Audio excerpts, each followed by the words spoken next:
You're listening to Strange by Nature, your guide to the strange, weird, unbelievable, and improbable wonders of the natural world.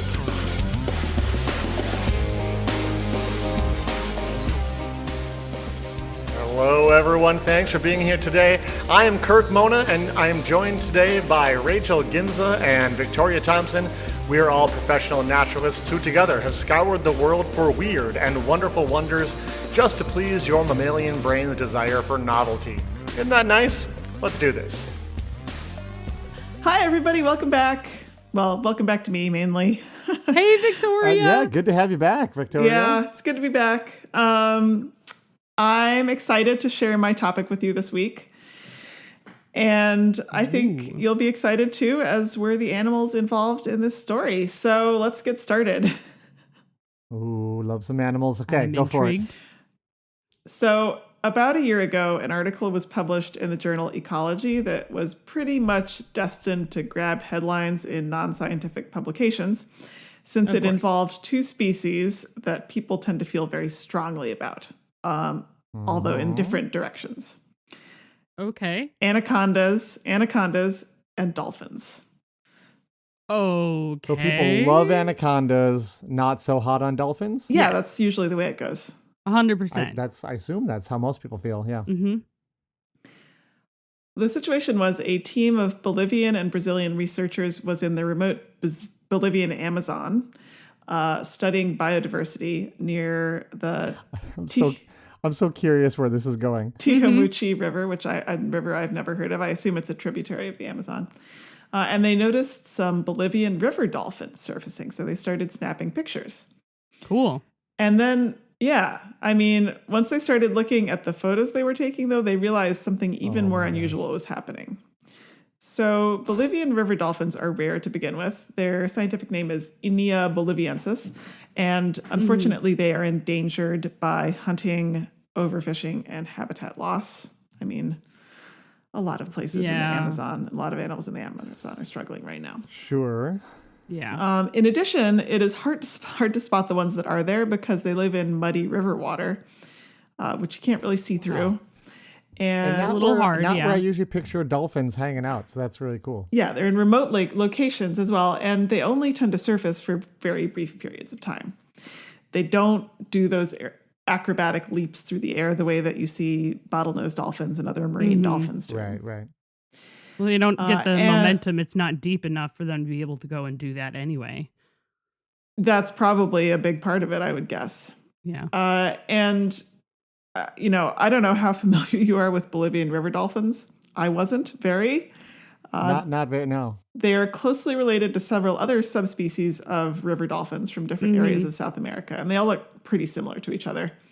Okay. They're a bit different looking than your typical dolphin that you've seen. One big difference is that they can be pink. You were saying all this, and I was like, are these the pink dolphins? These are the pink ones. Oh, especially older individuals can be pink. And they also have very long, narrow snouts, and their forehead is a kind of bulbous melon shape. Mm-hmm.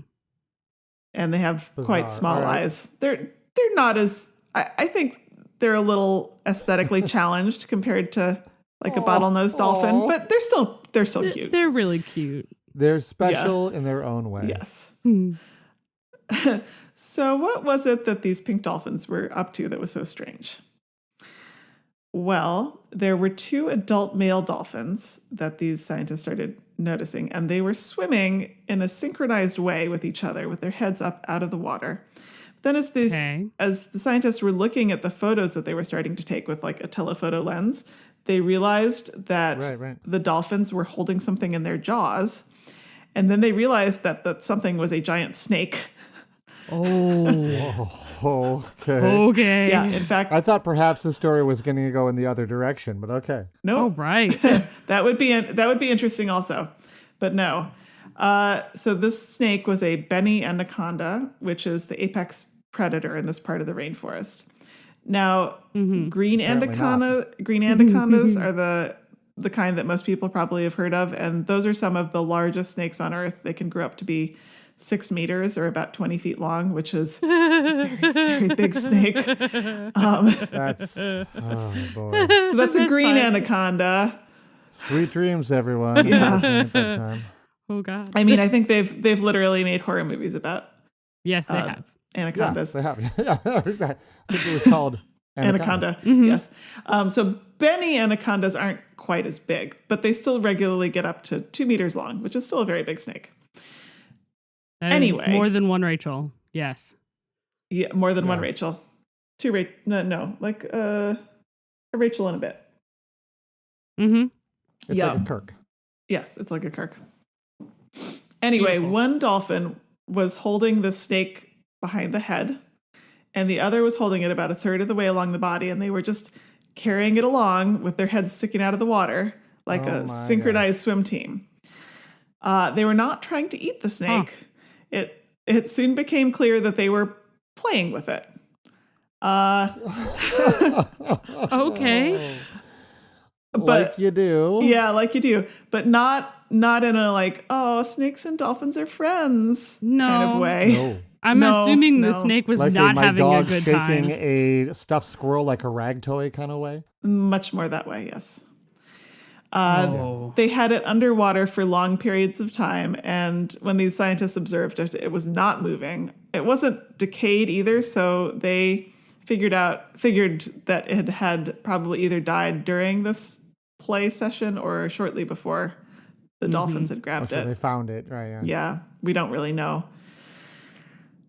Rough. And it's quite common.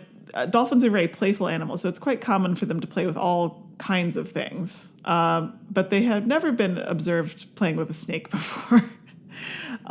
Cool. And there also could have been an element of kind of showing off or maybe even teaching to what these two adult males were doing, because there were actually some spectator dolphins at this time. There were some juvenile dolphins around.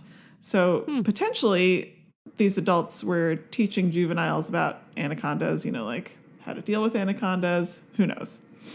We don't really know much about the lives of these dolphins. However, I'm going to add a little twist here. There was another element that was happening here, if this wasn't enough. So at various points in this activity, the adults would twirl upside down in the water with the snake. And there's no other way to say this. It became clear that they had erections while they were playing with the snake. Okay. Yep. Yeah. Yep. Huh. That wasn't exactly where well. I thought you were going to go with it, but Okay. yeah, Okay. sure. So Yeah. Well, we don't need to make a playing with a snake joke, I guess. apparently did. dolphins. Yeah. I just did. There you go. did. You're welcome. Sorry, children. Dolphins in general, including ones in captivity, are pretty well known for being into rubbing and or penetrating Mhm. various objects and interacting sexually with all kinds of things and other creatures, including homosexual interactions with the other dolphins, other marine mammals, people in some People. cases. Yeah. So this was actually they're horn dogs. That's fair to say. Yeah. There was, it was maybe not as surprising as it sounds at first, but yeah, it's still pretty startling for us humans to hear about. You wonder about the snake interaction. That's Wow. That's what we have. We know a little bit more about Bolivian river dolphins now. Maybe more than we wanted to know. Yeah. In some cases, yeah. Thanks, Victoria. Thanks, Victoria. Right. My sources this week were the original paper, which is titled "A Case of Playful Interaction Between Bolivian River Dolphins with a Benny Anaconda." The New York Times. So much more nefarious once you know the whole story. Yes, and the Encyclopedia Britannica. Great. We are going to, thanks. you're welcome. We're going to take a short break, and when we come back, we will hear from Kirk.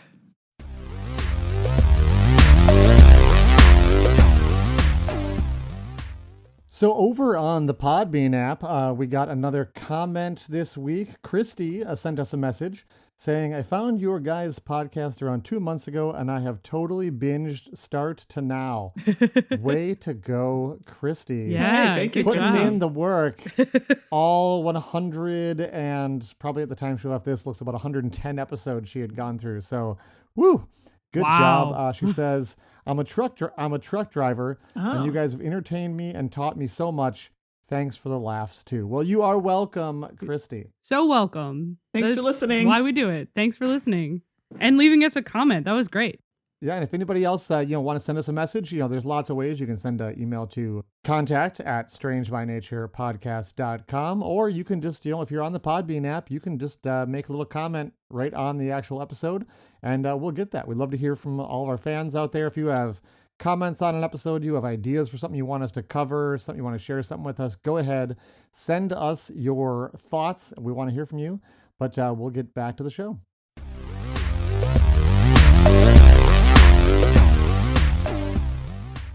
Okay, we are back. So what I want to tell you today is this. Order reverse in simply, but now hearing are you words exact the are then heard you words the fact in. Thought complete, A, and intention contained, that thought of pattern cohesive, of, or A of part, were they, and all them understand, could you, English, all were, word the. Why but? Sense no made read I paragraph previous, the that noted have will listener ears keen now. Why, Okay, so Kirk? I think Why? you Now- just... I think I know what you Keen-eared said. listeners will have noted.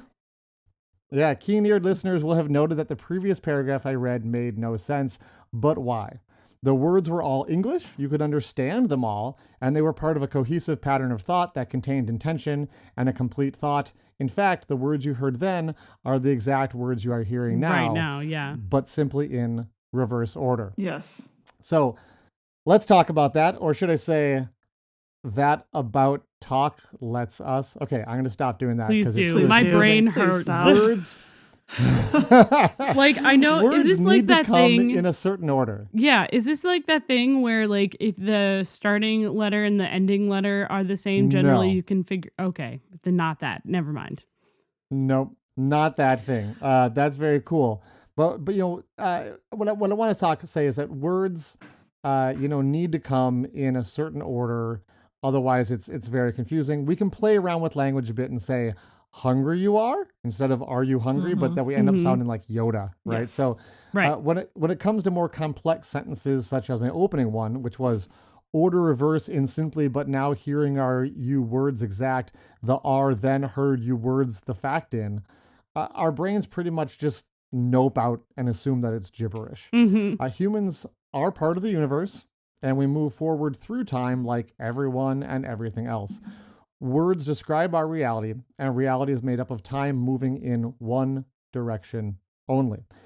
So on this show, sometimes I like to take the broad view of nature as in like all that is natural, and what is more natural than the basic fabric of the space-time that we all live in. Oh my so gosh. my topic this week is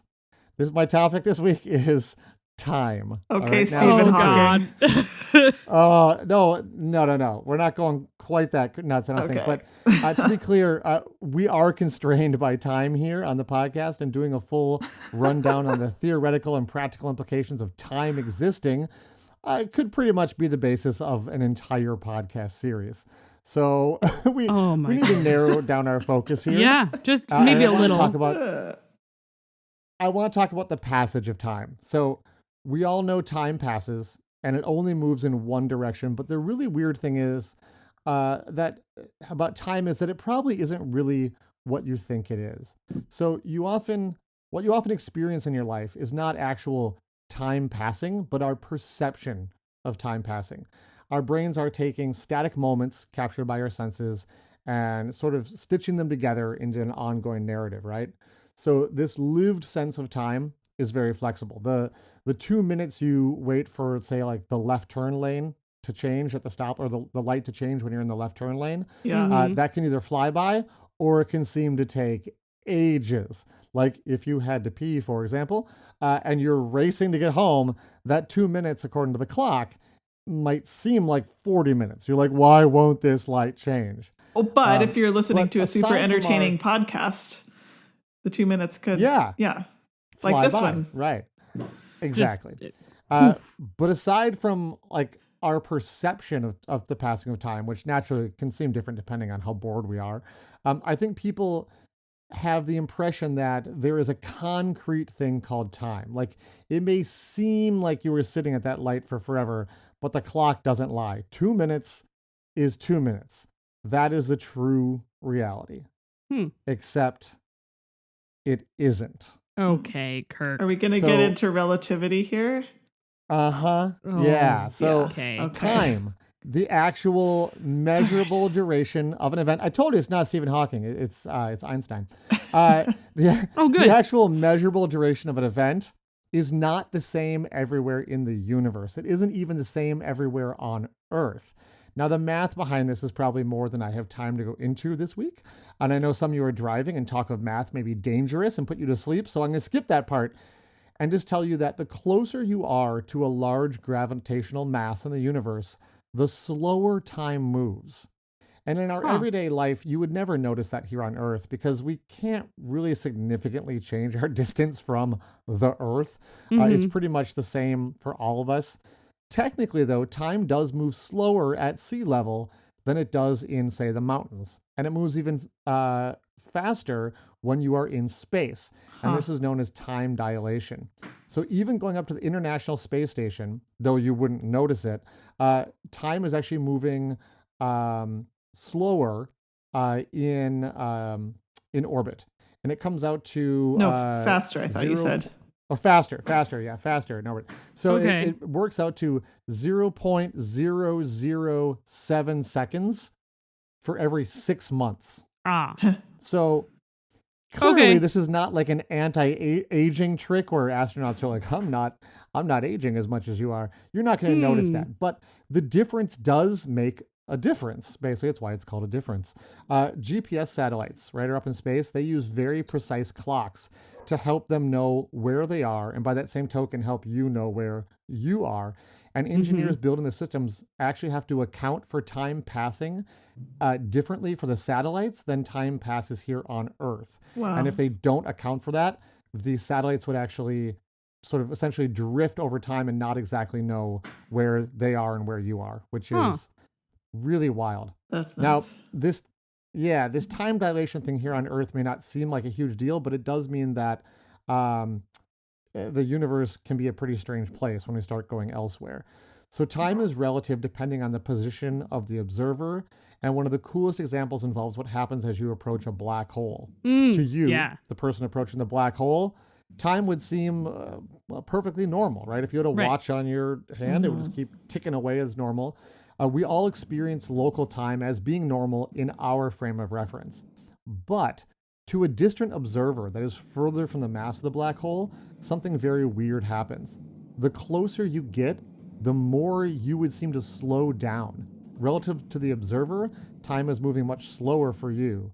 Like this doomed astronaut, I guess you, heading toward the black hole, are going to sort of look like you're slowing down. Eventually, the difference in how time seems to be moving would be so great that to an observer, it would appear that you had basically stopped moving altogether. And just because you were going time was moving so differently between the two of you. Now, another weird part of this is that time is also affected by velocity. The faster you travel, the slower time passes as well. Yes. So if you assume astronauts on Earth somehow miraculously got a hold of a spaceship that could travel 99% the speed of light, and you're going to accelerate at a constant 1g of gravity, so that gravity seems normal on your ship, very comfy ride, so it's a slow acceleration up to 99%, and you would then arrive at the core of the Milky Way galaxy in just 20 years, going that fast. Now, that's a long time, but not too bad considering the mind-boggling distance that you just traveled. And time would seem to move at a normal speed for you. It would have taken you, you'd be 20 years older when you got here. Here's the problem though. It only seemed like 20 years to you in your frame of reference, But back on Earth, 28,000 years would have Whoa. passed. So that's if you were wild. to make the return trip home, it will again take 20 years and conceivably 40 years total. Somebody could still be alive if they started young enough. But according to the clocks back on Earth, you've been gone for 56,000 years. There's nobody here to greet you, or even if humans are still alive, they don't remember you leaving. No, so that's it would be cool to see like the changes in technology, but like 56,000 years ago. Oh my goodness. Oh no. Oh, this incidentally is why it's problematic that people think that like, oh, aliens have visited Earth. They just kind of fly here at light speed and then go home. It's like, no, by the time they got home anywhere, like ridiculous amounts of time would have passed. So time, something we think of as being so fundamental and unchangeable, is actually just a quirk of our perspective. And the passing of time is absolutely relative to your position and velocity. We sort of assume it's all the same because we all have essentially the same position and velocity. Right. Einstein actually proposed this idea long, long ago, but it was purely theoretical. With modern measurement tools, though, even something simple like a GPS satellite, we've actually shown that he was absolutely right. Even knowing that, though, we still don't have a practical way to make a stoplight change faster. So you're just out of luck there. Now, if you at home want to play around with time calculations, I've included a link to the space time travel time calculator in the show notes, so you can check it out, which is where I got some of these numbers. For those super nerds out there, yes, you can actually input locations from Star Trek on a little drop-down menu into the calculator and see how much time would pass on Earth during your trip to planet Vulcan or the star Wolf 359. But spoiler alert, the answers may break your illusion that traveling that fast is something you would actually want to do. That's my crazy thought for the week, just thinking about time. I hope you enjoyed the time spent thinking about time. And we'll take a break, and we will come back with Rachel. Thanks for I think we all need it Kirk. from, our brains are broken. Yeah. So now we need to, take a break for our brain. Take some time. We'll see you soon.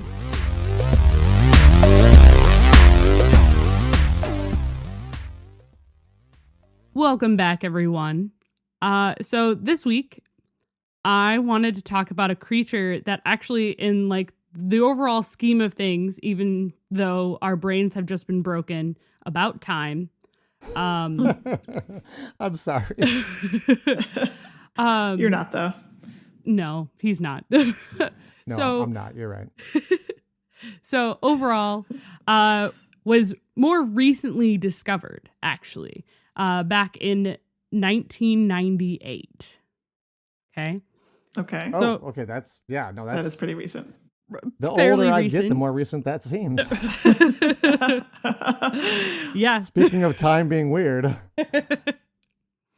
Now, this particular creature became actually very widespread after its discovery, going all across the globe. It was spread across. It's a relatively small creature with a wide variety of looks. I'll tell you what it is at the end. It has a wide variety of looks, but so intrigued. overall, it has it's kind of reminiscent of like a hamster. It's like covered in fur, has these large ears and some pretty decent size feet that are kind of look similar to like raptor claws or like raptor feet. Like they don't have like claws or talons at the end of it, but they very much have that kind of foot structure. They're not covered in fur like the rest of the body. Another very distinctive feature of this creature is that it has very large forward-facing eyes and a beak.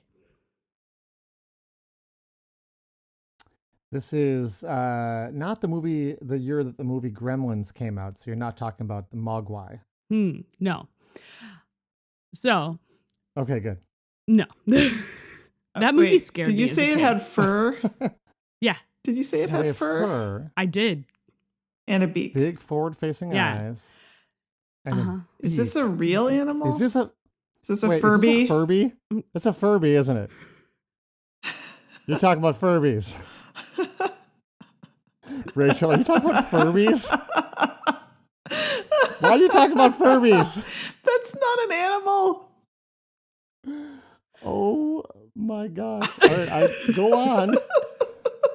So it's a very really curious good. where this is going. It's a very solid mimic, to the point where for a little while, having this creature actually prevented, was actually banned from several intelligence agencies. Like they couldn't come into the office because of how strong the mimic was. They might repeat something. They might repeat something in a sensitive space.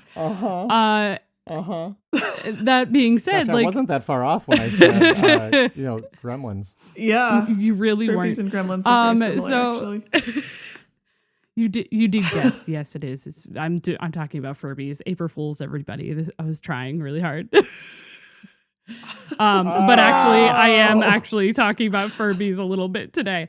I decided to just pull a fun little prank on y'all because it's not quite April Fool's Day, but I've been in a kind of pranky, silly mood. So hilariously, it came after Kirk broke our brains with time. So I thought, well, this is going to be excellent. I'm going to be talking about Furbies. My gosh. We sniffed you out, Rachel. You did. Very, very quickly. I think we both had the thought at the same It's time. got fur, so it's a mammal. And it's got big eyes and claw-like feet and a beak. The beak was what gave it away. The beak really, Yeah. I kind of figured the beak would like kind of take me down. So well, good one, Rachel. Rachel, do you wait? I tried. Does everyone? I don't know if anyone listening knows what a Furby is exactly. So for Furby everybody is a who child's doesn't quite toy, know, it is a child's toy that came about in 1998. It was bought. It started off by it's a pretty much a domestic little tiny robot. Okay.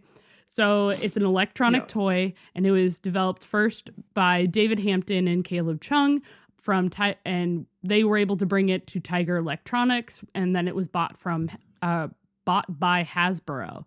Now it's actually come back into existence when it was first like a big thing way back when I was a kid.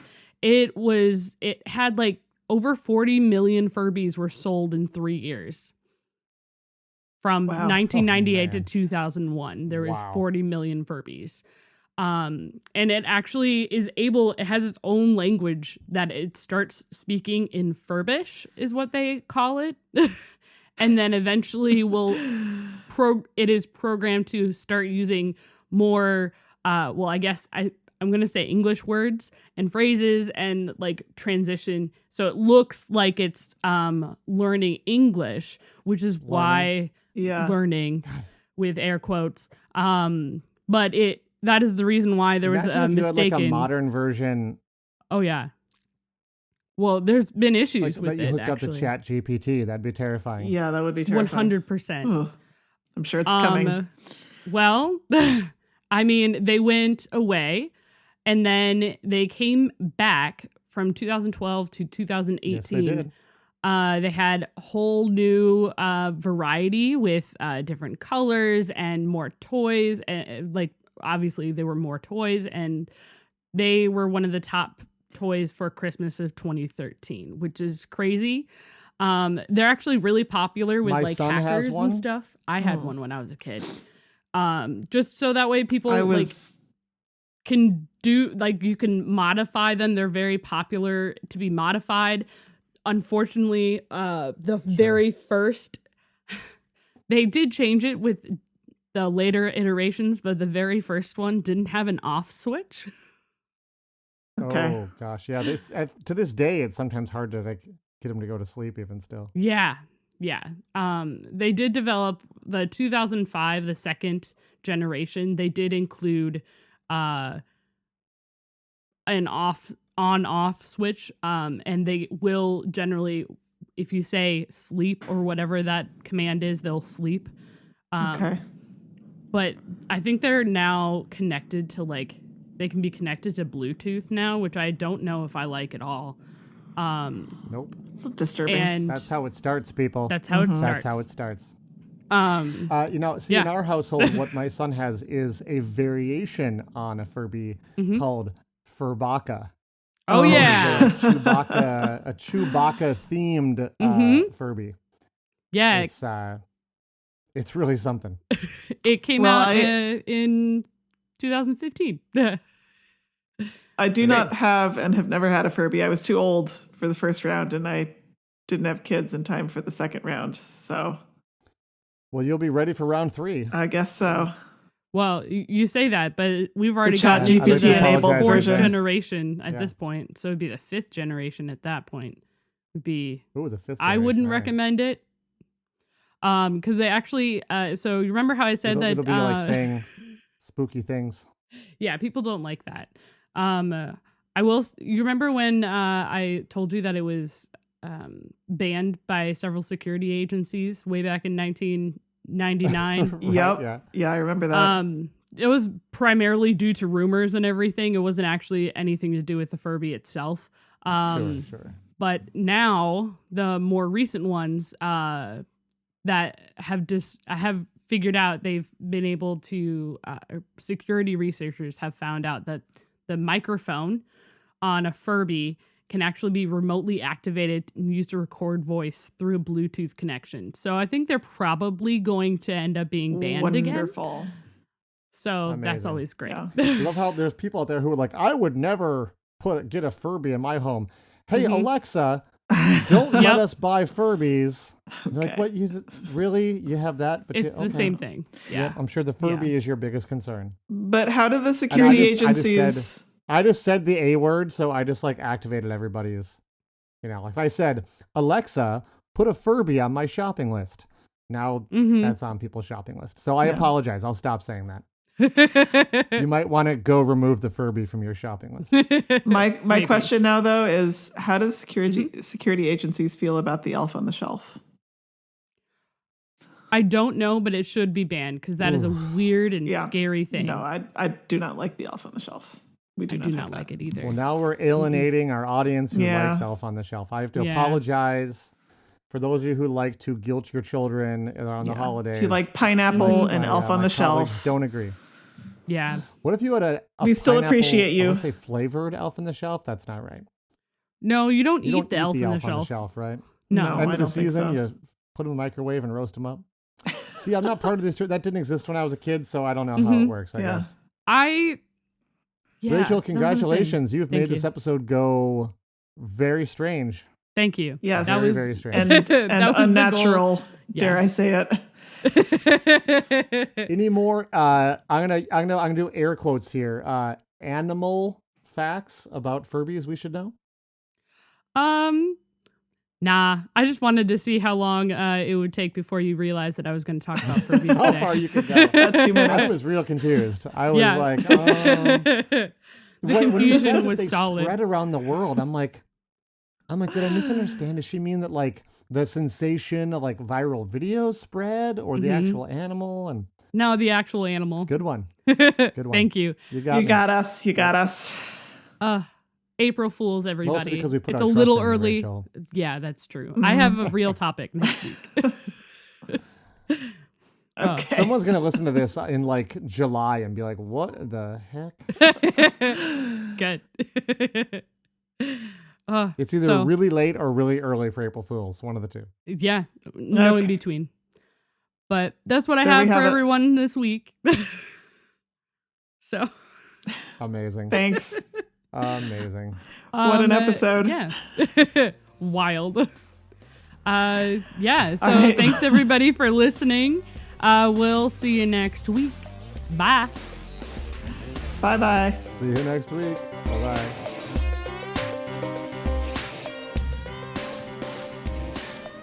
Thanks everyone for listening to today's show. Be sure to subscribe.